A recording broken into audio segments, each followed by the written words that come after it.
All right. So I'd like to go ahead and introduce our speaker, Aline. Aline is a PhD student at the School of Natural Resources and Environment. Make sure that you're all seeing my screen here. Okay. And Aline will be talking to us today about incentive-based policies for tree protection. And she specializes in interdisciplinary ecology. She's a Brazilian environmental attorney who worked in the Forestry Department for the City of Orlando from 2021 to 2022. And she's researching urban forest incentives for development projects and low-income neighborhoods.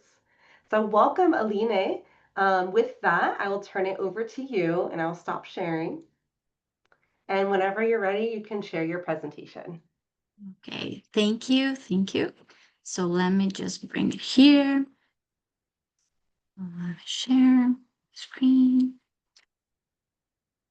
Okay. Okay, let's see. Everybody seeing my screen so far? Yeah, so we're seeing yeah, perfect. Okay, perfect. Okay. So can I start? Yes. Everybody's ready?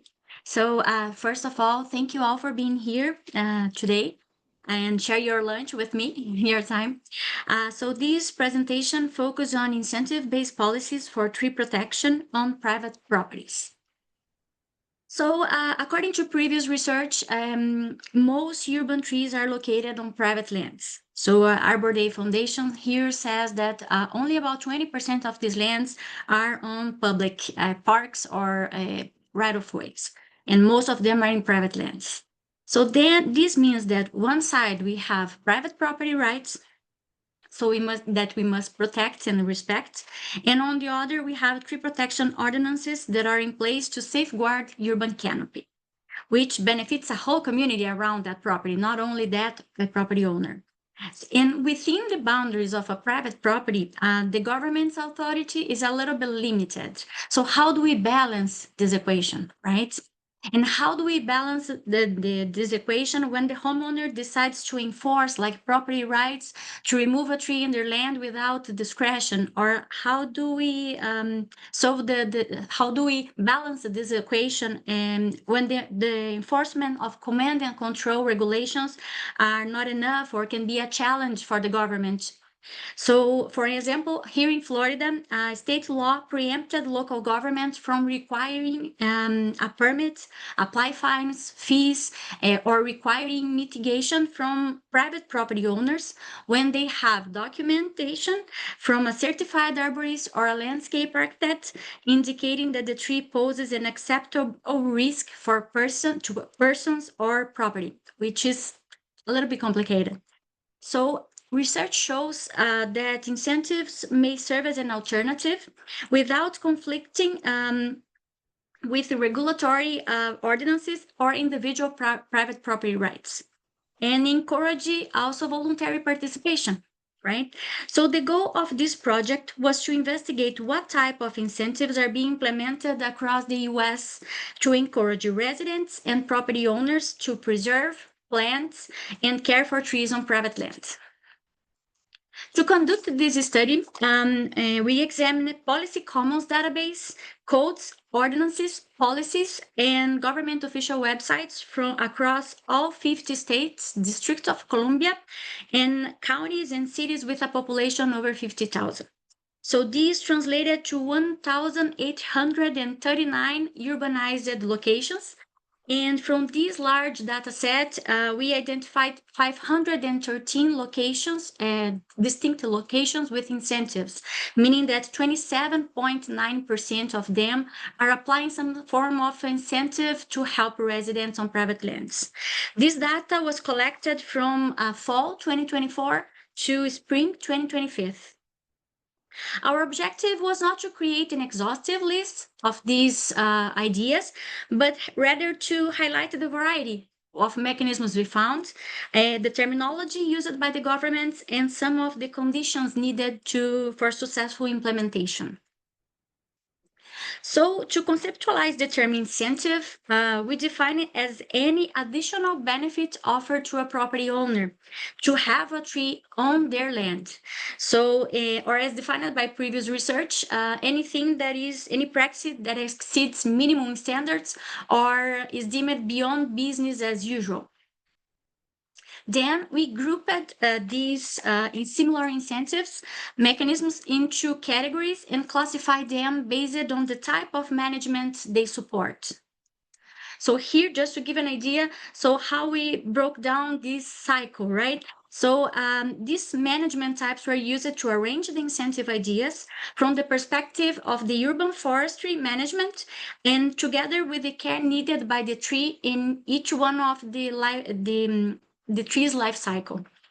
So one of our findings, already anticipating this result, is that the governments do not have a holistic approach. Usually they target one or two of these types of management. They have incentives for one or two or three, but leaving all the rest to the responsibility of the private property owner. So now let me walk you through these categories. I'm going to give a definition and a couple examples. So for design requirement credits, this mechanism allows developers to obtain additional credit for preserving existing trees, planting trees to higher standards, or planting more trees than what is required. These credits can be applied to fulfill regulatory requirements, thereby reducing overall costs for developers, project costs for developers. So this is the most diverse category. So governments have gone from simple tables of credits to very elaborate forms of calculating these credits. They can use from a system of points for the project. Compensation can be based on tree caliper, DBH, consider the drip line of the tree, the area, density units, the tree matrix, among many others. Here we have one example of a preserved tree with a 24 inches DBH that counts as the equivalent of planting 10 trees. So it's some form of enticing the developer to, instead of planting these trees, protecting that 24 inches DBH in the land. We have another example that considers the area within the drip line of the tree, which can be multiplied by 2. Meaning that the developer receives double credit for the area. We have another one that may also condition this incentive to higher standards of planting. In this case, in Woodbury, they require very specific features for each tree installed, or they can give more credits when the trees planted exceeds minimum size. Here we get density bonus. So these allow developers to exceed standard zoning limits, such as increasing the number of dwelling units, impervious surface, floor area ratio, or building height. When they preserve canopy or plant trees that meet higher standards. So here, Brevard County in Florida, they grants between 100 and 150% additional dwelling units when more area than required of tree canopy is preserved. And this means that if the standard density unit required is 4 units per acre, and the developer preserves more 2 acres that were not required for them to preserve, they can implement in the area more 8 units. In some cases, these density units they can extend, they're extended to allow impervious surface area in exchange for planting trees. Besides, some jurisdictions may also combine this incentive with other benefits, such as priority in review, less time to wait for the response, or the ability of transfer these units that if they are not used in the same land, they can transfer to another unit or sell this unit as a transfer of development rights according to the interest of the developer.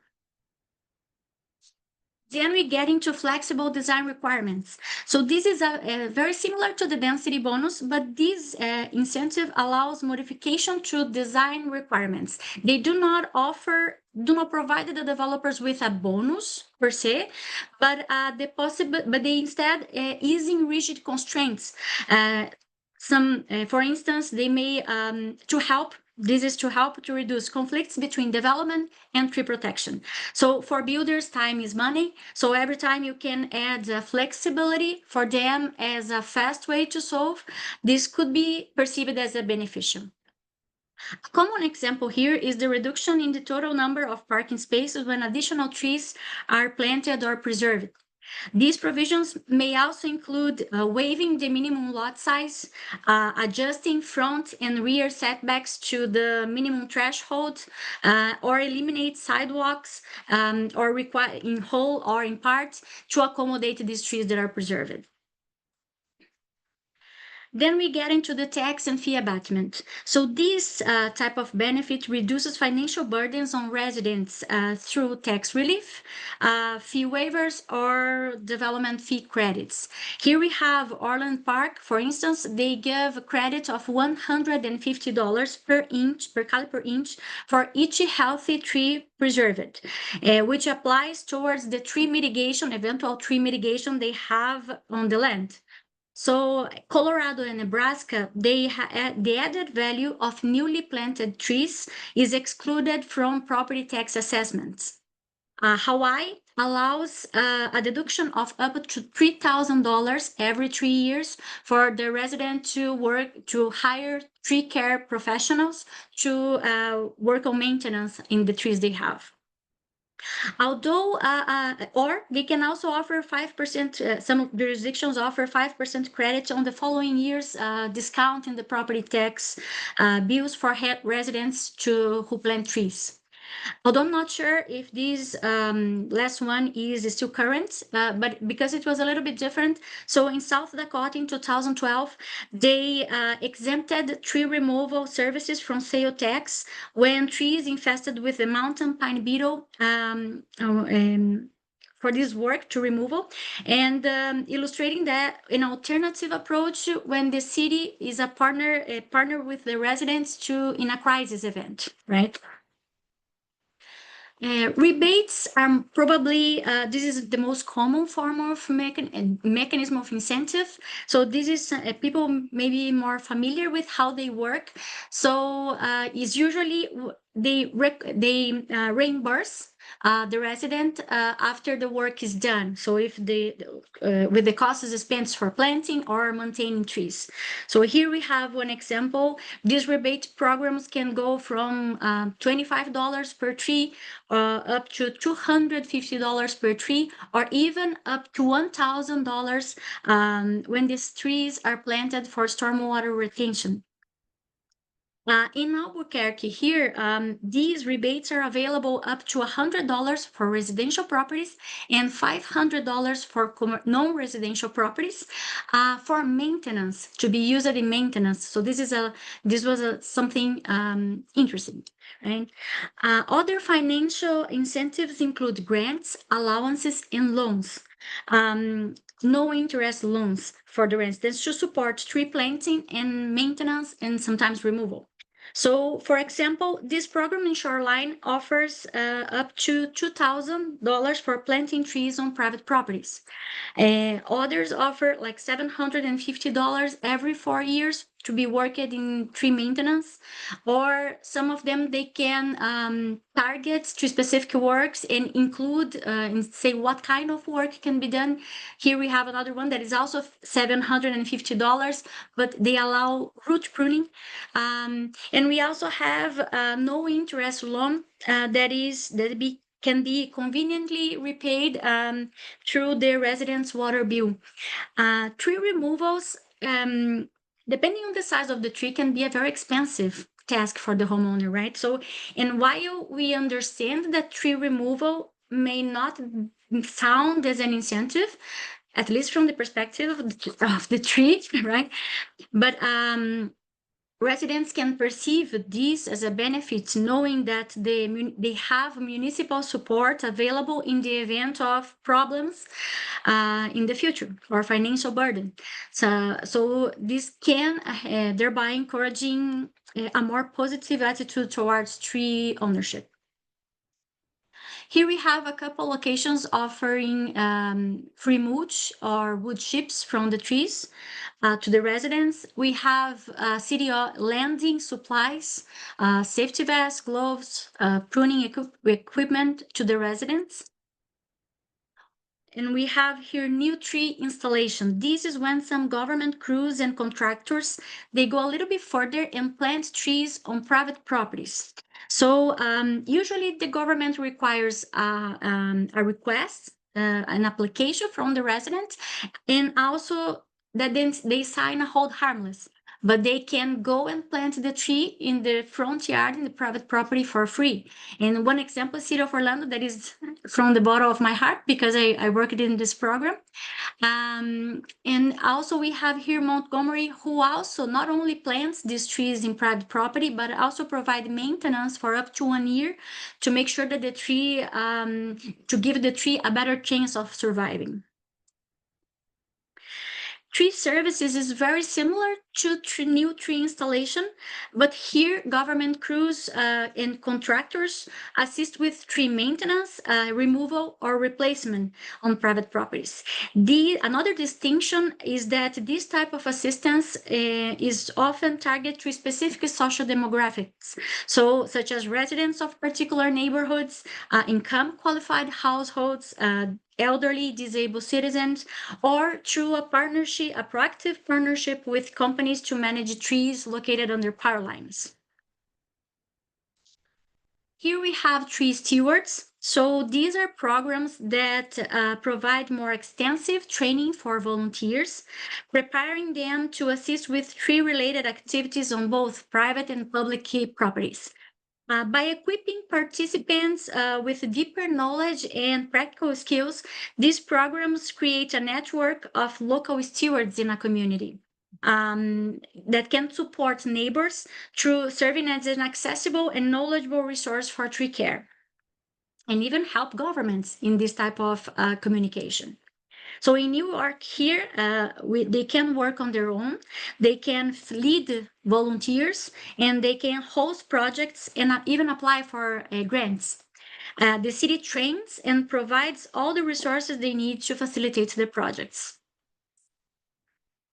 Here we have advice. So most jurisdictions, they refrain from intervening in private property management because of the reasons already exposed, and they only their assistance is only recommend the resident to contact certified arborists, or the city notifies the resident when they have a nuisance.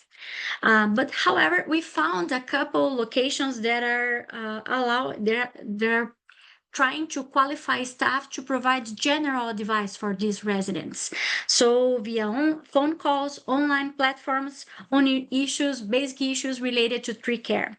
This form of incentive does not always involve a visual consultation of the tree, but also is an accessible general guidance.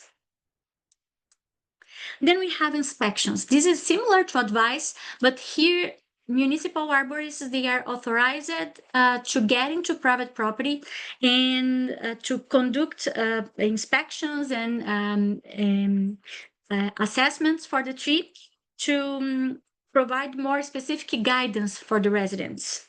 These assistance may be limited to specific types of trees, such as landmark, historic, heritage, or specimen trees, or this type of technical support may focus on selected issues, such as specific pests. Here we have green jobs. This is an open channel for the communication to facilitate communication between the residents and the municipality. So they enhance accessibility to guidance and reduce barriers to participation in urban forest programs. But why are they different from the urban forester or the city arborist or a regular forestry staff member? because these positions were created and are specifically oriented to deal and assist private property owners with trees on their land. We already, as I already spoke, managing trees, managing private discussions is another thing that most municipalities do not address. But here we found a couple providing mediation services for neighbors. So for free or below market costs, is so to avoid as much as possible conflict escalation to get to the point when they want to remove the tree that is causing a trouble. So they try to create an alternative for the residents to communicate, to maybe get to an agreement before hating the tree. Here we have a couple of different and unique ideas because they have, although they may fit in some of the categories, but they have some very specific details that we would like to share with you all. So one example is Evanston in Illinois. They have Dutch elm disease insurance for private property trees. So the way it works, the resident enrolls the trees into the program. The city inspects the trees for Dutch elm disease, depending on how much of the tree is infected. So if the damages is found in less than 5% of the tree, the residents will pay for the qualified initial treatment. But if the damage is more than 5%, then the city will remove the tree from the property. Here we have a credentialing program for tree care companies being developed in Charlotte, North Carolina, to raise awareness about environmental standards demanded by the city. So, meaning that the resident, when they hire these companies, they will know that the company that they hire will be following environmental standards according to what is determined by the city. And in another case, we had to preserve the placemaking idea, construct a city partner with a non-profit nursery to establish a seed orchard using science from historic trees to preserve their genetics. So the residents here will have the feeling that we will have the goal that they have the feeling that of being part of perpetuating the history of the city, right? By planting a tree that has the same DNA from that very important tree in that community.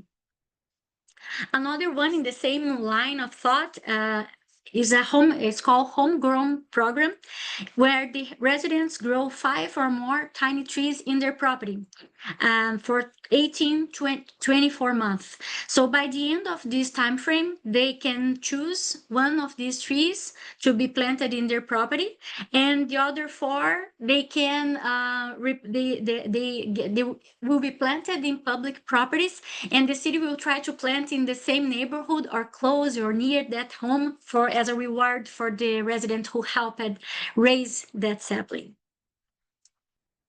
Here we have a collaboration between the Metro Stormwater Division to support tree planting on private properties. Sometimes budget can be a problem, so this is an idea of how this community solved this. And another initiative including apprenticeship programs aimed at increasing qualified participation in the green industry.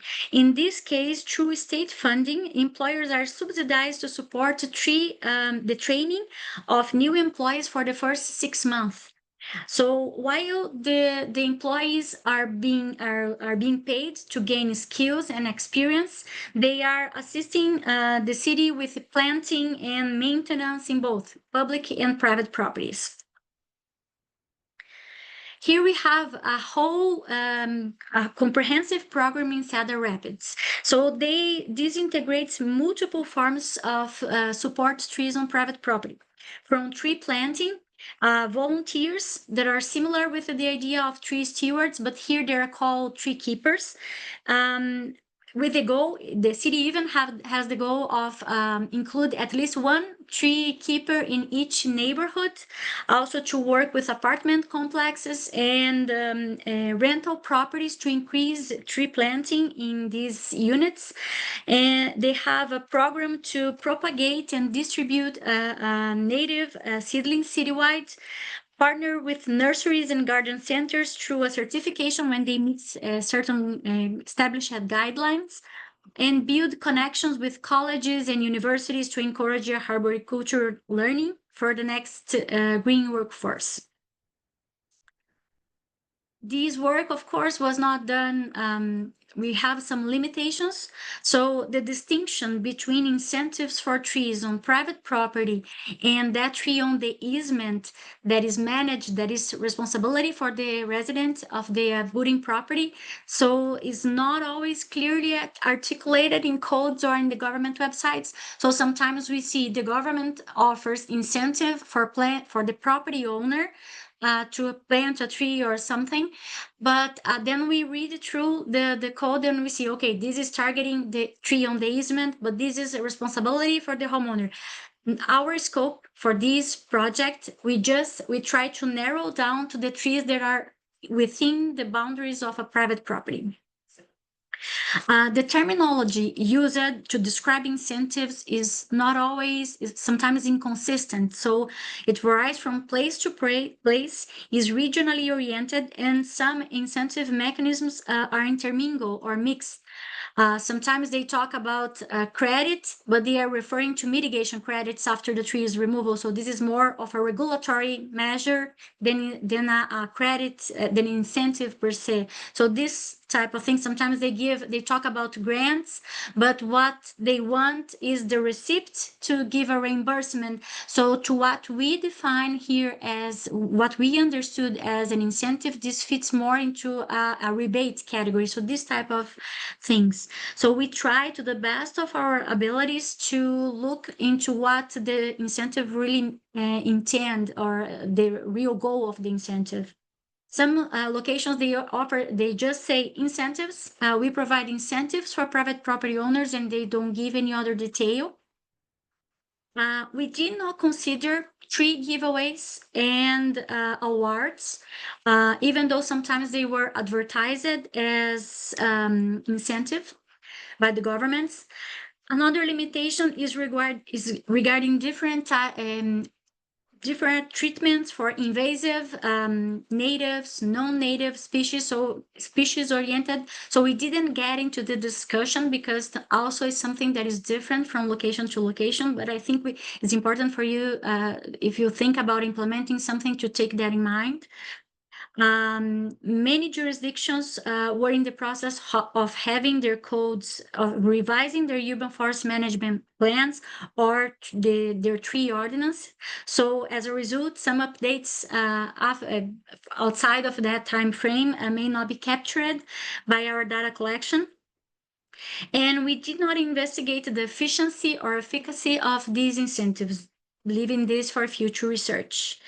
We also found that some of these incentives, they are managed by different departments within the city, or leaving sometimes giving us showing a little bit of a fragmented governance of this natural resource, because sometimes we have incentives being given for planning, permitting departments. Then we have another couple from the urban forestry, another incentive offered by the sustainability department, another one for the stormwater division.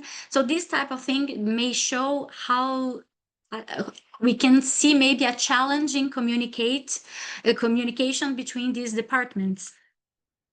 So in conclusion, these examples show us that we have some ideas available. They are being used for almost 30% of these locations that we investigate. And not all of these incentive ideas are in their codes. Some of them are straightforward. We are now providing advice for private property residents. Just call us. So we have these options, and And this we can infer that suggests us that can be a strategy to cope with urban forest management practices in private properties. We recommend the adoption of a holistic approach as much as possible, maybe the matching with the life cycle of the tree. Um, it would be good to see at least one incentive practice to help the resident to manage each one of these stages. Um, and we hope this research help with the references and ideas and inspiration for policymakers, planners, and also if thinking about the private industry, certified arborists who work in the private field, this could be incentives, could be a product that you can work maybe. Sometimes if you see, okay, I heard that there are places that are offering some sort of allowance for pruning trees. So let's see if you have this in the city. Let's see if our county offers some type of support for the residents. So you can maybe develop a product for helping the residents to fill out these forms, sometimes to enroll this tree in a history, to be in a historic tree, and or even for also helping the developers, because usually they don't have certified arborists in their payroll. And if you understand these ideas, maybe you can, okay, let's see, we have this amount of trees, these trees with this dbh, so this is something that you can maybe protect and receive a credit for the city. So this type of thing is also interesting from the perspective of the private industry. Thank you all for being and for listening to me, so for sharing your lunch with me. So this is a project that was funded by the University of Florida, IFA Center for Land Use Efficiency, and the School of Natural Resources and Environment. This QR code is to send you to our website when we have examples of these incentive ideas, how they are written in their codes or in their websites, and even with the link that you can check, like if you need a more context or more information, you can say where they're coming from. We also make it available, our data collected during this time.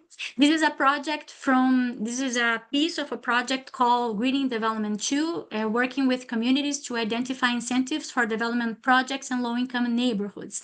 So the first was to collect data regarding what is available to see a big picture.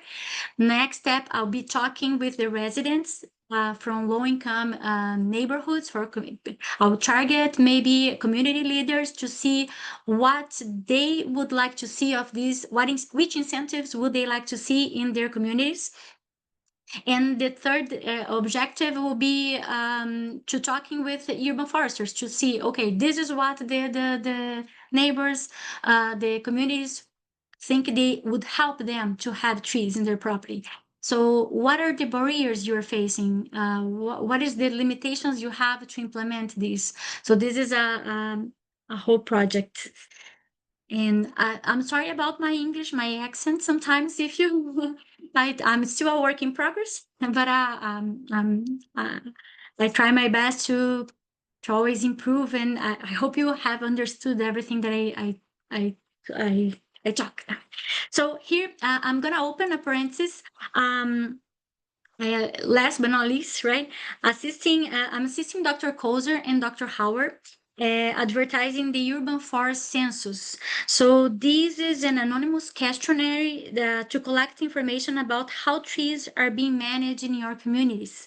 So it was first completed in 2014, and now they are asking again for your help to fill out the forms, the survey, and be part of this huge effort to better understand trends and to provide a more qualified data, even for our communities, to better manage, to support urban forest management.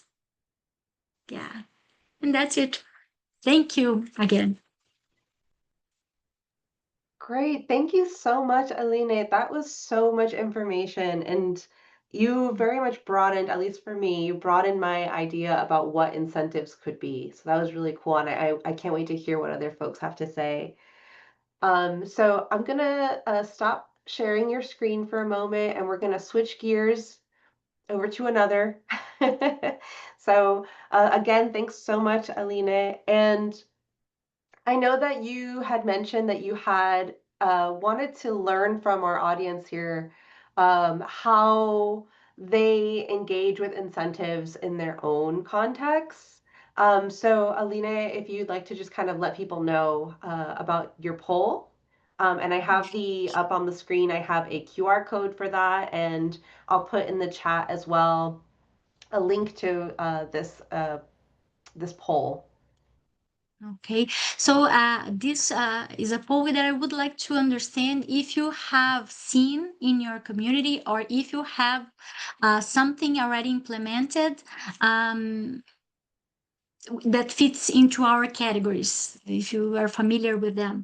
And also, we have another question. If you think any of these ideas would be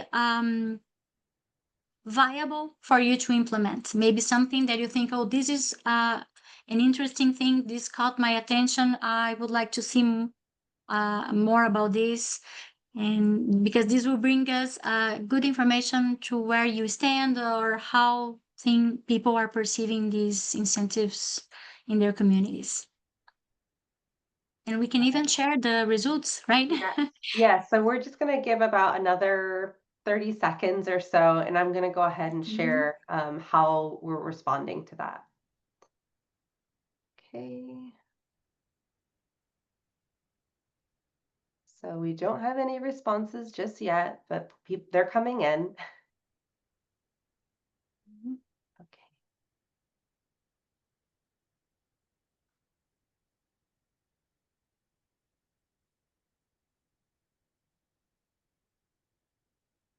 And if you need that QR code again, that's here as well.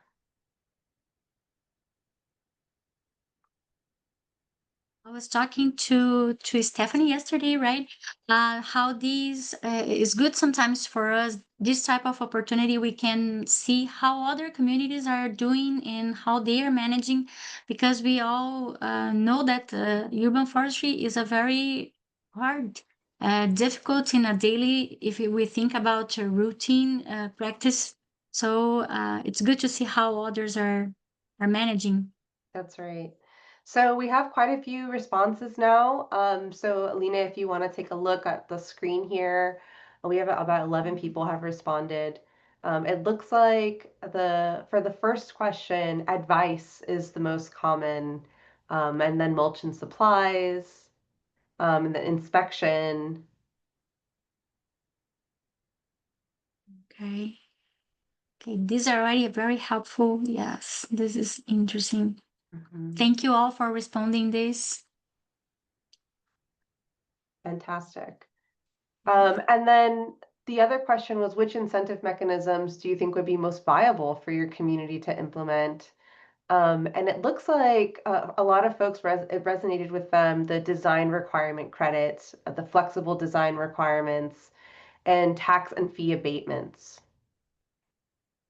And I had a question, Aline, just kind of very generally about thinking about incentives. Very early in your presentation, you talked about this concept about like holistically thinking about incentives. I wondered if you could maybe say a little bit more about that and maybe talk about what's the benefit of a holistic approach. Yeah. So the idea is the residents sometimes they receive a tree from Arbor Day, or they receive a free tree, or they buy a tree.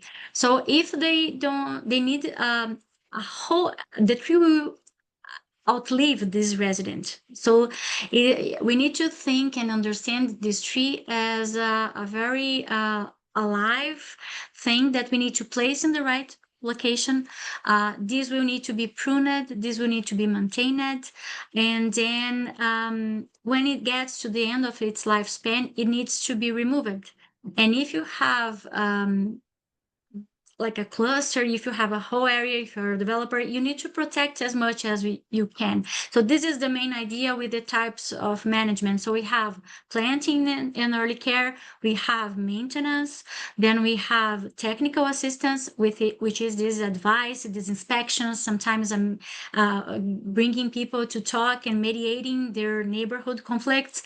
Or then we have this preservation idea. So this is a whole process, and if you can help the resident in all these steps, would be more enticing for them to really engage in programs.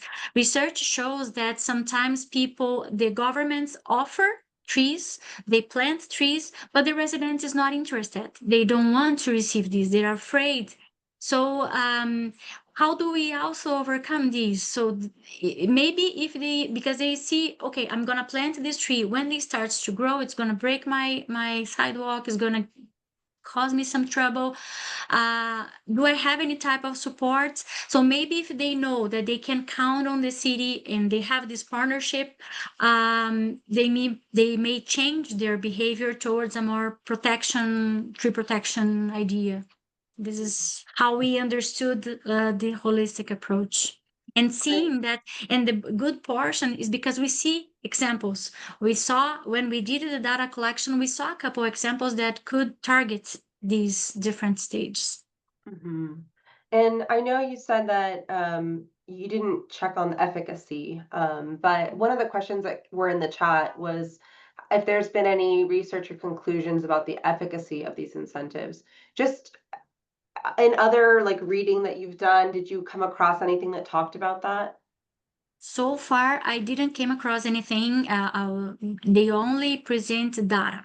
Hmm. This is something that would be interesting for explore in the future research, but we didn't collect because we have time constraints to deliver. We have deadlines to present the results. So we need to be very focused on what we were searching. Okay. So I have a few more questions from the chat that came in while you were presenting, but I also want to make sure that folks can ask questions that they have and they can present situations from their local context. So I'm going to go ahead and open it up to everyone. So if you have any questions or anything you want to ask Aline about, did you see any, did you see like your situation reflected in some of her results?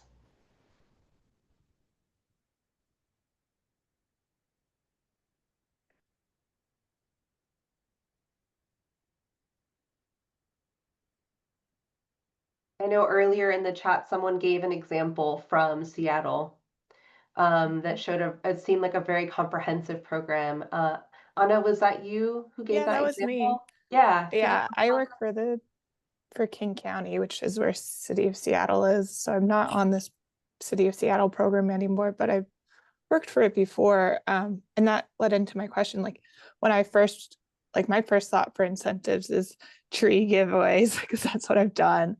And it's super comprehensive for City of Seattle, where there is a dedicated staff person for helping people choose a species, cite it, do all the utility, locate call-ins, get the permitting through the city, give them the tree, give them arborships, a water bag. They check up on them for like 3 years, make sure we're watering, because we have summer droughts in Seattle, despite what everyone thinks about it raining here all the time.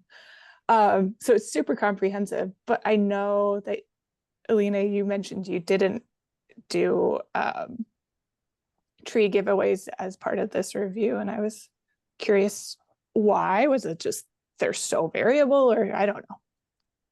Yeah, I was like, I'm not gonna lie, I was expecting a question, but the way we needed to narrow down the scope to be able to grab the correct data for our research, and to give a simple answer, because there could be many reasons to not including this, but mainly because just giving a tree to the resident, we don't have information about how this tree will be planted, how this tree, if this tree will thrive like 1 year and will be, or if this tree will be in a container for their whole life. So if they're placed in the correct location, so and it's hard to track. So how these tree giveaways they will reflect in urban tree canopy in the future. That's why we thought, okay, we discuss all the research. So what are we gonna target? So let's see how we can really engage, and let's consider planting programs, but as long as they are planting, so the tree is placed in the correct location by the city employees or by their contractors following the ISA or the industry standards. So this is why we narrow down. Cool. It's like the Sure. awards. It's not that the awards were not important. We do believe that the importance of, we do understand they as an, and they are offered as an incentive, but we are trying to find something that was this business, beyond business as usual. Okay. Thank you. Great. Are there any other questions, or maybe you recognize similar programs where you're from?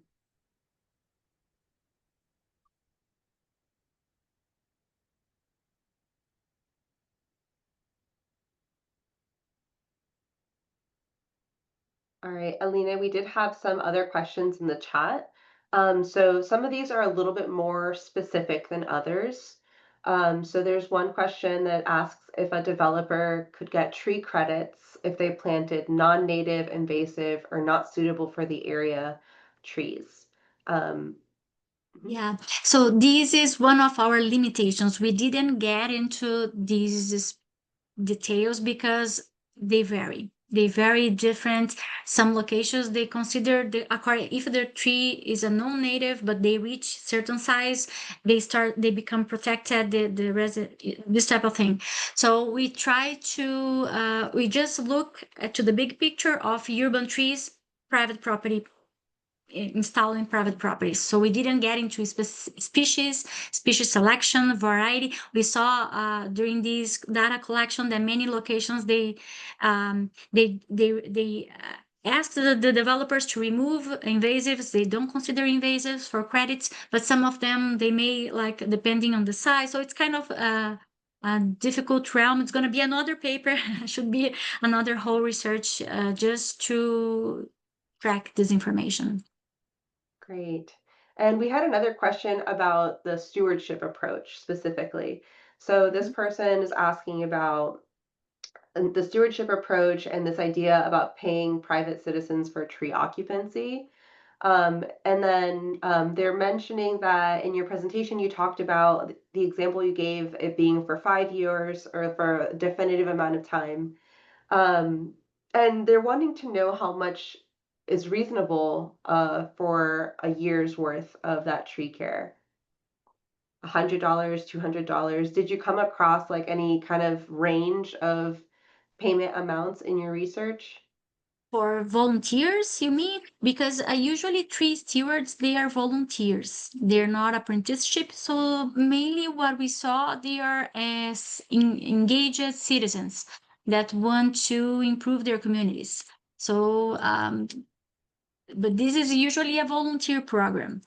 The apprenticeship that we have in the example that I gave by the end, this is something that they don't have any data on their available in their website on how much they train, because this is a program where they train the state through state funding. They support, just grab here, they support subsidize the state funding subsidize the training of new employees for the first 6 months. But this is another program. This is an apprenticeship. That's why it was not under the tree stewards. Mm-hmm. I don't know if this answer your question, but yes. And did you come across any rebates for canopy cover percent per property? Rebates for canopy. Usually rebates, the ones that we saw are more towards number of trees. I'm not from the top of my head. I don't remember if I have anything, if I saw anything about the size. Credit is something that is very different. It's very broad. They deal with it in a very different ways. But rebates, I think they're most targeting units, 3 units. But I can check if you don't, if you allow me, and if you share your information, I can check on my data and see if we have anything regarding this. Great. And I have a question for the group. I'm curious to know, like, now that we've all heard so many different examples, like, do we see in our own context any barriers to putting some of these through? And maybe we could talk about that a little bit.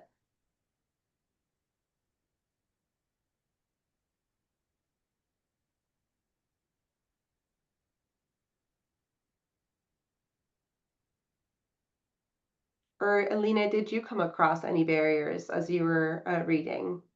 Yeah. So please correct. I would appreciate it if anybody comes and say, no, this changed. But I think usually things that urban forestry faces as a problem, they are budget and labor, right? This is not the scope of this work so far, so we didn't, that's why this question would be more addressed to urban foresters or private certified arborists or the community if they see something as a barrier. I would like to listen to from you, but I think this is my perception, at least so far. Yeah, so I'm seeing in the chat some stuff is coming in. So folks are saying, definitely personnel to manage the programs is one. Some folks are asking questions about sources of funding for incentives or grants. And personnel, again, is another one that people are bringing up. I think Some these are, barriers include tight budgets due to storm management. So that's a specific one for Florida. yeah. Yeah, thanks for sharing that, everyone. Are there any other questions for Aline? We're about to be wrapping up, and if there's no burning questions, I'd like to just kind of wrap up. So maybe we have time for one more question. Hi, I'm sorry. This is Rachel. I just wanted to follow up on my question about the safe dig request. Yeah, I don't know, Alina, if you saw it, but I used to work for a county department that had to inspect septic systems. So part of what the contractor had to do was basically do a survey of the area to make sure that, when they were digging to put in the septic system, that they weren't going to hit any potable or sewer lines or electrical wires or anything. So I was kind of curious in your research if, these tree programs for planting them, if there was any requirement for doing, I called it a safe dig, but I don't know if that's the technical term for it, but basically to make sure that putting in this tree or removing a tree won't damage existing infrastructure in the ground. Okay, so from the perspective of what we examined, this was not something that we focused. I was not searching for information about this specifically, but usually they have the standards. They have standards on how the tree should be planted. That's why even we choose, including the selection, tree planting programs by qualified crew or by contractors, instead of only giving the tree, because this is a problem when you only give the tree, could be a problem if you give the tree for the resident and they don't know how to contact utilities to let them flag where they are placed, to plant the tree install the tree in the right location. So this is something we know.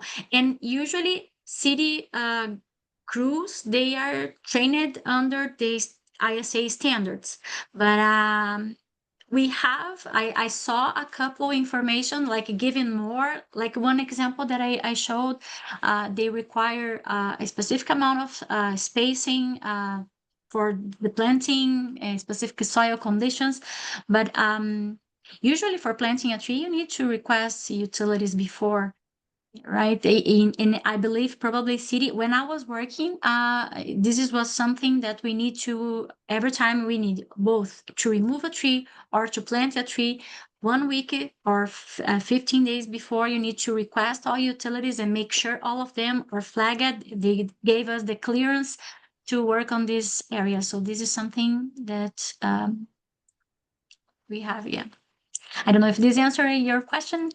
No, it did. Thank you so much. And Okay. just a really interesting presentation. So thank you for the research. No, thank you. Great. Thanks so much, Alina, and thank you everyone for participating with us. So before we go, I just want to, one, thank Alina, so thank you so much. But also I wanted to share the other speakers that we have coming up in our series. Our next speaker will be Susie Suhendi. She is a PhD student in environmental horticulture, and she will be sharing about urban trees and stress. And that will be next week on October 8th. And then the final thing that we want to share before you all go, this is a brand new series, as I mentioned at the top of the meeting. So we're really trying to learn what's working with these series, how we can improve, and how we can program future series. So it's really helpful if you participate in our exit slip, just to kind of let us know how you're experiencing these events. And I also dropped the link to that form in the chat. But with that, again, I just want to thank you again so much, Alina, for being with us. We learned so much. I personally learned so much. And we're really looking forward to the other speakers that are going to be joining us in this series. So thanks, everyone. Thank you so much, everyone. Yeah.